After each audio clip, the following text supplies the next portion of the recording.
Mais quand on regarde les calculs à Washington, il y a deux forces en jeu, le lobby israélien et l'économie, qui poussent l'administration dans des directions différentes. Alors, qui va l'emporter? Parce que, si on en croit le Wall Street Journal, Donald Trump aurait été informé d'une possible guerre totale contre l'Iran, encore une fois. Mais il a décidé de poursuivre les discussions. Est-ce une illusion ou bien une opération de la CIA? Parce que, d'après ce qu'on a entendu jusqu'ici, les chiffres ne disent pas la même chose. La réalité de la guerre, ce qui s'est passé jusqu'à présent, quand on regarde les réserves des États-Unis, les réserves de pétrole, d'énergie, eh bien, elles ne sont pas là. L'image ne correspond pas à celle d'un Donald Trump prêt à lancer une nouvelle guerre. Et de l'autre côté, on voit Israël parler de guerre. Le Wall Street Journal dire que Donald Trump pourrait en déclencher une nouvelle, peut-être. Alors, comment vous comprenez tout ça quand on met toutes ces pièces ensemble?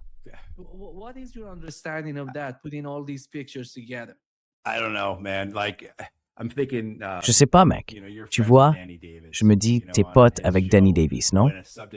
Dans son émission, quand un sujet comme celui-là arrivait, il sortait une pancarte et il faisait retentir une sirène, tu vois, pour prévenir les gens qu'on allait parler de Donald Trump. Et du coup, tout ce qu'on dit peut être complètement balayé la minute suivante par un post de Donald Trump sur Truth Social. Franchement, c'est compliqué, cette idée d'essayer de comprendre ce que Donald Trump va faire et ce qu'il motive. Je crois qu'on revient toujours à la même chose. Il agit par intérêt personnel. Et puis, il faut aussi se demander, au fond, qu'est-ce qu'il aime? Qu'est-ce qu'il veut? Ce qu'il veut, c'est retrouver un peu ce qu'il avait l'an dernier pour Gaza, avec ce qu'il appelait le Conseil de la paix, cette grande mise en scène à Sharm el-Sheikh, avec tous ces dirigeants venus, une trentaine, à Dinkira.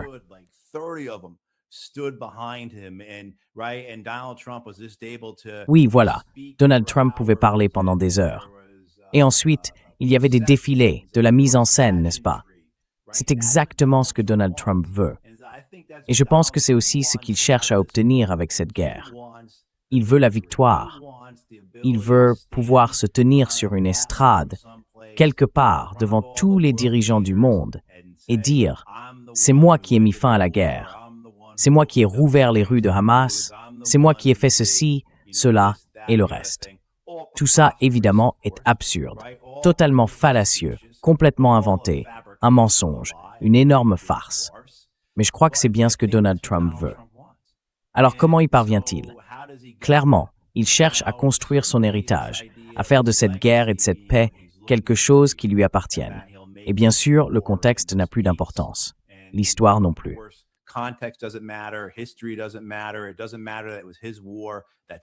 Peu importe que ce soit sa guerre qui ait fermé le détroit d'Ormuz au départ, etc., etc. Peu importe, Donald Trump. Ce qu'il veut, c'est pouvoir se présenter comme le vainqueur et comme l'artisan de la paix dans cette guerre. Et cette paix deviendrait alors son héritage. Mais il ne peut pas faire ça si le prix du pétrole continue de grimper. Il ne peut pas le faire si les Américains arrivent à la pompe et que l'essence coûte 4,50 $ le gallon ici, aux États-Unis. Il ne peut pas le faire non plus s'il n'a pas l'occasion de se tenir aux côtés de tous ces dirigeants mondiaux avec des lauriers qu'on lui jette. Voilà. Donc, comment Donald Trump peut-il obtenir ça maintenant? Je pense qu'il y a une vraie possibilité. Et je sais qu'on a beaucoup vu ce passage circuler et qu'on en parle depuis environ un mois, que cette guerre reprenne après l'élection.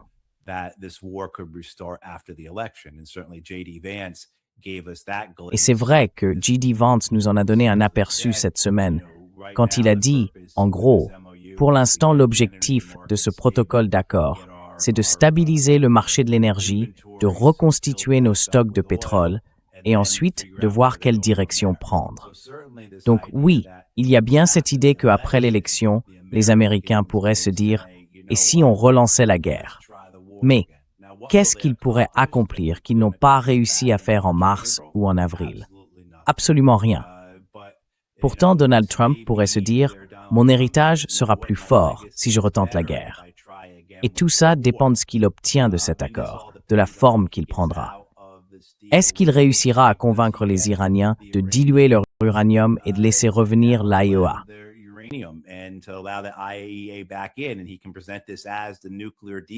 Et il peut présenter ça comme l'accord nucléaire, un meilleur accord que celui d'Obama.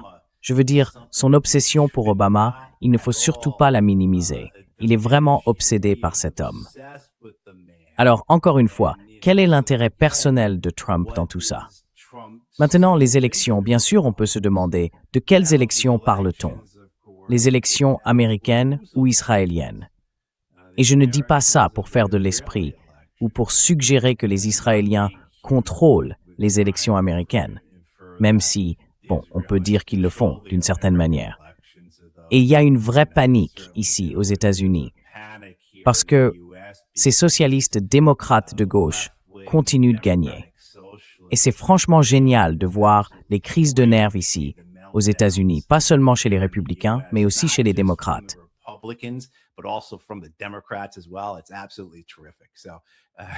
C'est vraiment formidable, juste pour dire ça en passant.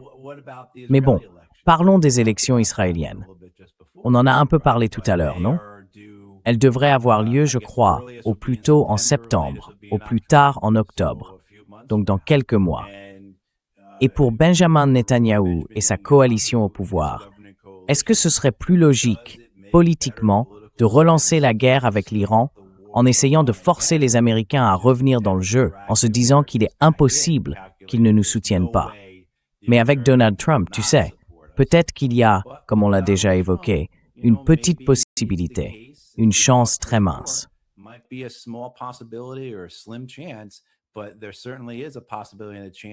Mais il y a clairement une possibilité, une chance, qui n'existait pas avec ses prédécesseurs, que Donald Trump ne soutienne pas Israël. Donc vous voyez, je ne pense pas que qui que ce soit sache vraiment comment avancer dans cette situation, ni ce qui va se passer, ni ce que leurs adversaires vont faire. À part, je dirais, le Hezbollah.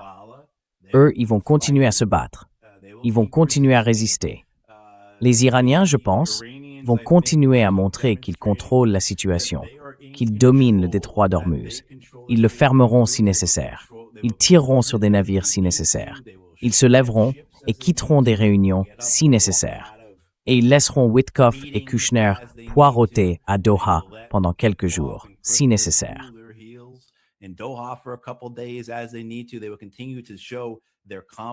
Ils vont continuer à afficher leur confiance, à montrer qu'ils gardent le contrôle. Mais à part ça, tu sais, je veux dire, j'ajouterais aussi qu'on arrive, Nima, vendredi, au 1000e jour du génocide à Gaza. Et tu sais, la seule chose que je peux dire avec certitude, c'est que les Palestiniens vont continuer à souffrir. Donc, le Hezbollah va résister, l'Iran gardera le contrôle du détroit d'Ormuz et les Palestiniens souffriront. Quant à ce que feront les Israéliens et les Américains, je n'en sais rien. Et j'ajouterais, tant qu'on fait le tour du monde, que les Européens ne seront d'aucune aide. Voilà, je le dis aussi.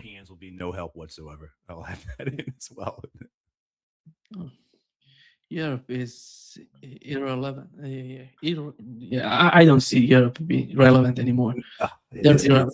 Yeah. Matt, when we think of the West Asia, basically, I think the war has complicated the whole situation in the West Asia. You remember one of the main issues with the Trump administration was the petrodollar.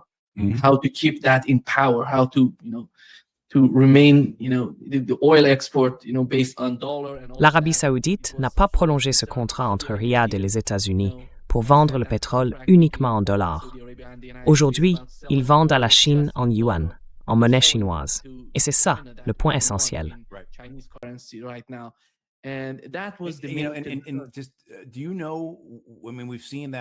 Tu sais, enfin, on a vu que l'Iran avait écoulé quelque chose comme 50 millions de barils de pétrole la semaine dernière. Un peu plus de 40 en tout cas. Est-ce qu'on sait comment ils sont payés? Parce que j'ai vu passer plusieurs versions sur la façon dont ils reçoivent l'argent. À un moment, on disait qu'ils étaient payés en crypto. Est-ce que tu as vu quelque chose de clair là-dessus sur la manière dont ils sont payés? Moi, je n'ai rien vu de définitif. Même le président du Parlement iranien, qui en parlait hier soir, n'a pas précisé comment ils sont payés. Oui, Est-ce que c'est parce qu'ils vendent essentiellement à la Chine? Je ne sais pas. Je pense que ce sera en yuan, justement parce qu'ils vendent à la Chine. Oui, ce sera en yuan. Ils vont garder ces yuan pour faire l'échange. C'est comme ça que je le comprends. oui. En gros, ils vendent à la Chine. Je me demande même s'ils ne vendent pas aussi à l'Inde. Parce que je me souviens que Donald Trump, vous vous rappelez au tout début du cessez-le-feu, Donald Trump avait levé une partie des sanctions contre la Russie et l'Iran dans les premiers jours de la guerre. Je crois que c'était autour du 6 mars, quelque chose comme ça. Ils n'ont même pas tenu une semaine avant de vendre du pétrole à l'Inde. Et si je ne me trompe pas, à ce moment-là, l'Inde devait payer l'Iran en yuan. Enfin, je ne sais pas, ils n'en ont pas reparlé. Je n'ai pas d'informations récentes là-dessus, disons-le comme ça. Mais tout le concept du pétrodollar, à mon avis, devient de plus en plus compliqué. Parce que la manière dont on touche des économies comme l'Arabie saoudite ou le Qatar, ce sont des pays essentiels pour le système du pétrodollar.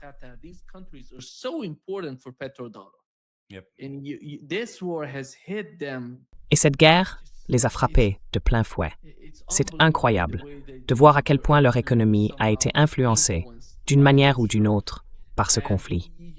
Et tout ça, vous le prenez en compte dans vos calculs. C'est un vrai problème pour l'économie des États-Unis, pour l'avenir du pays. Et puis, il y a aussi la question d'Israël. Les deux sont liés. Mais ces deux réalités ne s'accordent pas, parce que la situation dans le détroit d'Ormuz a changé, et que ça, comme vous l'avez mentionné. Et ils peuvent agir, justement à cause de la géographie. C'est d'ailleurs Jesse D. Vance qui l'a dit. On apprend quelque chose de nouveau. La géographie, ça compte. Alors, si c'est une découverte pour Jesse D. Vance, eh bien, ils doivent faire quelque chose à propos du détroit d'Ormuz. Ils doivent agir pour ramener un minimum de stabilité dans cette région.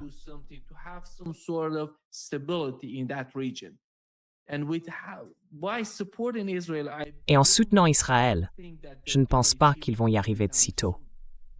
C'est pour ça qu'il faut mettre la pression sur vos alliés en Asie de l'Ouest. En gros, l'Arabie saoudite, le Qatar, tous les pays du Conseil de coopération du Golfe. D'un autre côté, vous voulez aider Israël. Mais Israël ne voit pas l'Asie de l'Ouest comme les États-Unis la voient. Regardez comment Israël se perçoit aujourd'hui. Il parle de deux forces dans la région. D'un côté, les frères musulmans. De l'autre, l'axe de la résistance. Chiites. Chiites et sunnites, deux camps. L'un soutenu par la Turquie et le Qatar, l'autre par l'Iran. Et Israël est contre les deux. En réalité, ils se battent contre toute la région, pour être honnête.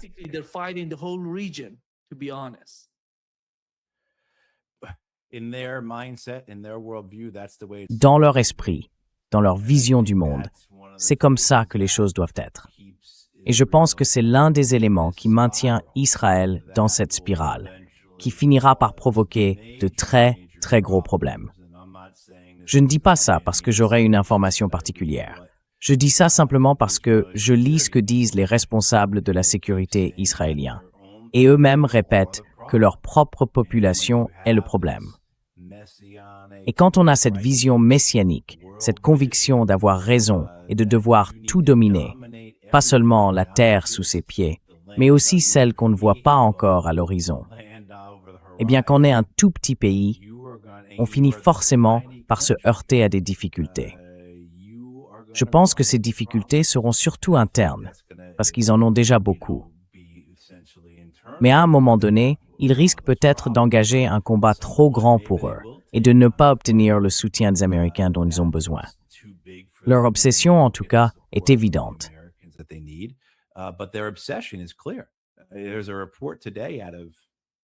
Il y a un article aujourd'hui, je crois que c'est sur I24 ou un autre média israélien, qui accuse J.D. Vance d'avoir prévenu Erdogan que les Kurdes allaient être utilisés pour renverser le gouvernement iranien. Et pour ceux qui suivent un peu cette histoire, les Israéliens sont furieux. Ça fait des mois qu'ils sont en colère à cause de la Turquie et d'Erdogan. S'ils n'avaient pas été là, tout ça aurait été réglé dès la première semaine. Mais Erdogan a refusé de laisser les Kurdes entrer en Iran pour renverser le gouvernement de Téhéran. Donc pour eux, tout est de la faute d'Erdogan. Et maintenant, évidemment, avec cette opposition entre Vance et Rubio, on a cette idée que Vance serait du côté de l'Iran et Rubio du côté d'Israël. Et voilà qu'aujourd'hui, les médias israéliens publient un rapport affirmant que c'est Vance qui aurait dit à Erdogan que les Kurdes allaient être utilisés pour, disons, un changement de régime.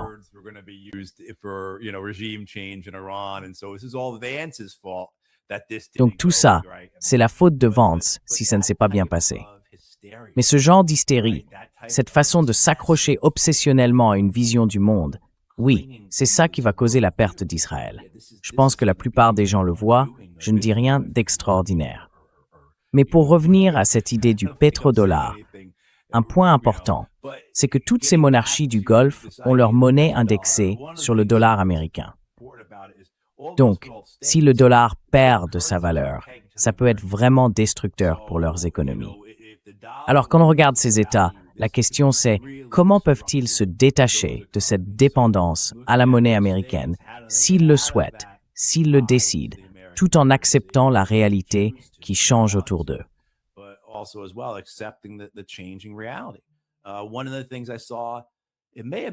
L'une des choses que j'ai vues, c'était peut-être Pepe Escobar qui l'a dit, je ne me souviens plus très bien, Nima.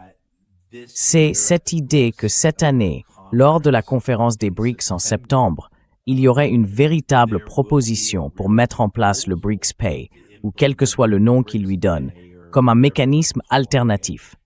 Par le passé, on a vu les BRICS hésiter à aller dans cette direction, à ne pas vraiment développer une monnaie alternative qui chercherait à remplacer, enfin, peut-être pas remplacer, c'est un mot un peu fort, parce que le statut de réserve du dollar est assuré pour encore, disons, une dizaine d'années au moins, non?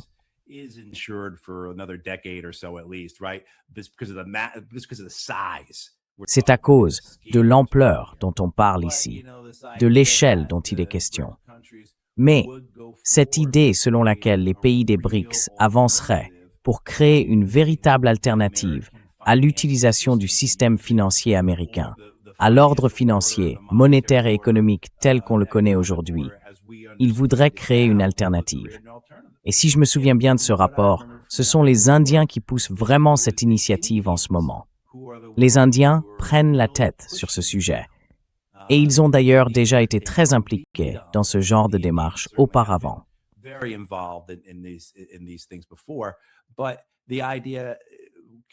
Mais l'idée, si je comprends bien, vient vraiment des sanctions américaines, ou plutôt des sanctions secondaires sur le pétrole russe que les États-Unis ont mises en place à la fin de l'année dernière. Ces sanctions visaient plusieurs pays, mais en réalité, elles ciblaient surtout l'Inde, parce que l'Inde importait énormément de pétrole russe. L'objectif, c'était de sanctionner les entreprises, les banques et les institutions indiennes. Et les Indiens ont bien compris le danger que cela représentait. C'était évident. C'était juste sous leurs yeux. Comment auraient-ils pu ne pas voir le risque? Mais au-delà de ça, il y avait aussi la question de leur souveraineté. Le fait que les Américains puissent simplement faire ça. En gros, attendez, on a un accord, on achète du pétrole russe bon marché, et les Américains vont nous empêcher de le faire pour soutenir leur guerre en Ukraine. Et maintenant, c'est notre économie qui va en souffrir.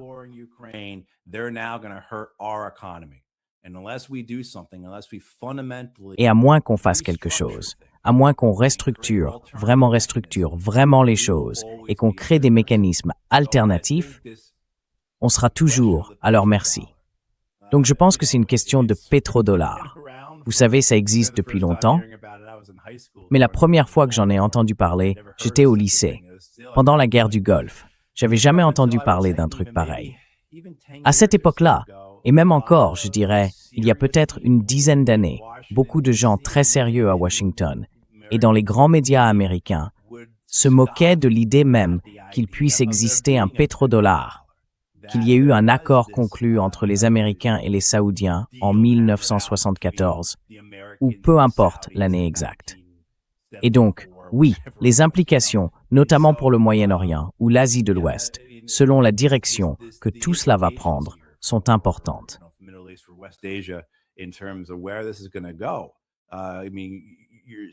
Je veux dire, on assiste à un basculement, à une refonte de l'ordre mondial. Et ce n'est pas simplement une question de savoir si les États-Unis auront encore leur base au Koweït ou en Arabie saoudite. C'est bien plus vaste que ça. Et on le voit clairement avec les Pakistanais, leur rôle auprès des Saoudiens, la manière dont ils agissent. C'est aussi la fin d'une certaine relation avec la Turquie, la position que va prendre l'Égypte, les choix qu'ont fait les Émiratis et la direction qu'ils semblent vouloir prendre dans tout ça. Oui, il y a, disons qu'à mon avis, dans 1 an, 2 ans, 3 ans peut-être, si j'ai la chance de continuer à avoir ces conversations avec vous, on parlera de tout cela d'une manière complètement différente.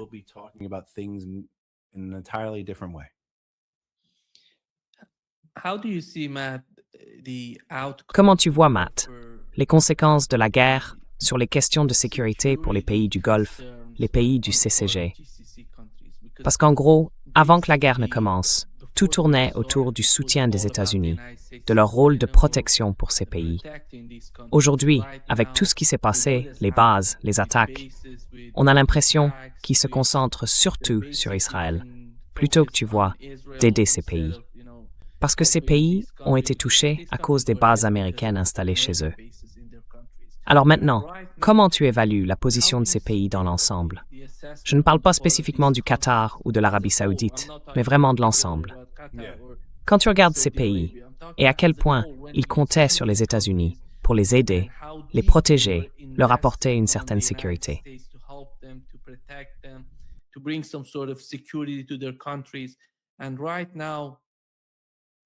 Et en ce moment, on voit bien que l'équation est en train de changer. Il se peut que dans les coulisses, il se passe quelque chose d'important entre l'Iran, l'Arabie saoudite et le Qatar. Ils n'en parlent pas encore publiquement, mais il se passe quelque chose. Je suis presque sûr qu'il se passe quelque chose, même si personne n'en parle. Ils cherchent d'une manière ou d'une autre à améliorer les relations entre les deux camps. D'un autre côté, il y a aussi l'option venant de la Chine. La Chine pourrait en faire partie. La Russie aussi pourrait en faire partie. Comment voyez-vous tout ça? Comment est-ce que ça évolue? Le calcul est en train de changer dans l'esprit de ces pays du Golfe.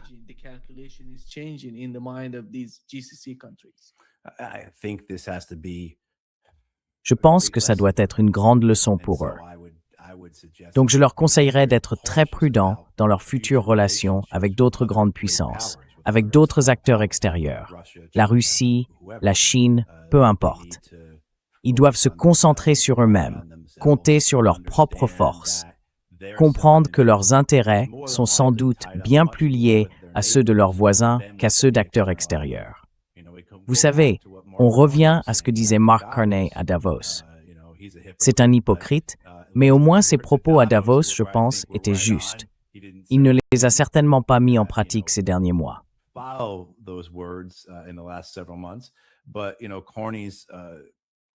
Mais vous savez, l'idée de Carney, selon laquelle les pays de taille moyenne doivent s'unir, qu'ils doivent reconnaître que leurs intérêts ne sont pas les mêmes que ceux des grandes puissances, eh bien, c'est comme ça que ça a toujours été dans l'histoire. Et je pense que ces pays-là, qu'ils aient su ou non que leur relation avec l'Amérique était trompeuse, qu'ils aient compris ou pas à quel point les garanties de sécurité américaines étaient superficielles et creuses, qu'ils aient prévu ou non que leur pays servirait de zone tampon, non seulement sur le plan militaire mais aussi économique, dans une guerre contre l'Iran. S'ils ne l'avaient pas compris avant, ils le comprennent maintenant. Et maintenant, la vraie question c'est, à quel point ces pays sont-ils corrompus?